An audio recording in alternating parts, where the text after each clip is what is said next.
Of course, we're seeing in real time just how devastating this wildfire is, but its impacts could last much longer, even after it's done burning. So we're going to talk about that right now. Joining us is Dr. Adnan Rajib, who works as an assistant professor at UT Arlington. He studies how wildfires damage fresh water supplies, something many of us might not be thinking about, Doctor, but we definitely should in a situation like this. Thanks so much for being here with us today. Thanks for having me.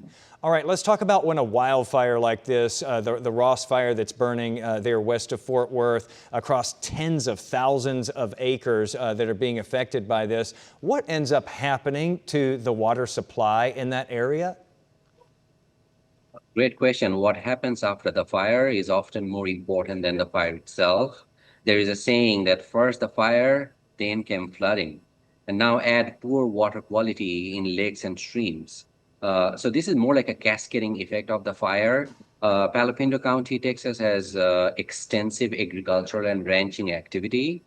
That, coupled with the hilly landscape, makes the county exceptionally vulnerable to a potential triple disaster: fire, floods, and water quality.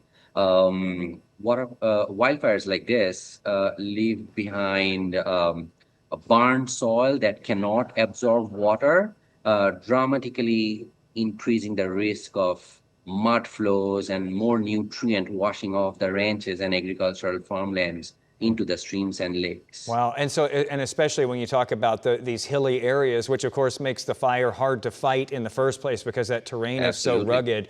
But yeah, as you're talking about there, once that soil has been burned and can't absorb that water, now you just get these mud flows that run off when it does rain. And you're saying that those get swept into these streams and lakes and rivers and so forth. Once this Ross fire is contained, what kind of contamination risks does that create there for those communities, and what should they be watching for in the water? So the extensive agriculture and ranching activity may lead to high nutrient into the natural streams, mostly nitrogen.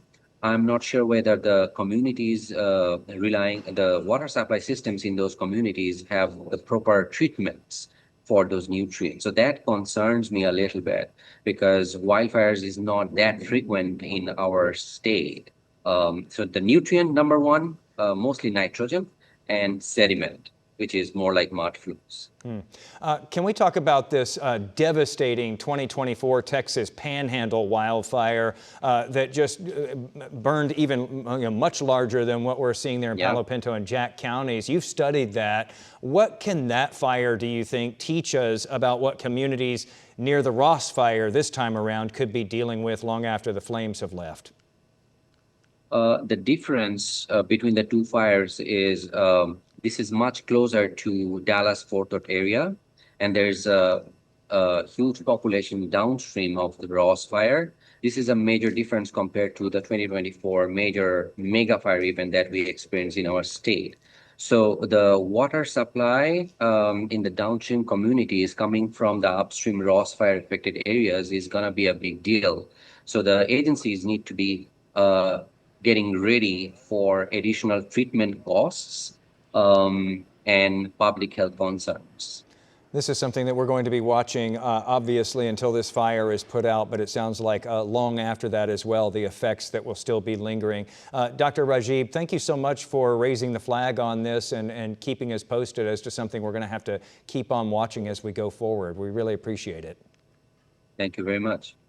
Of course, we want to keep you safe and informed as this huge fire continues to spread. Our teams have been working really hard to keep the latest updates on our website, our app, and our social media. If you live in that area, or chances are you may have friends or relatives out that way, to stay safe and have the newest information, all you have to do is go to those apps and our website to see our continued coverage.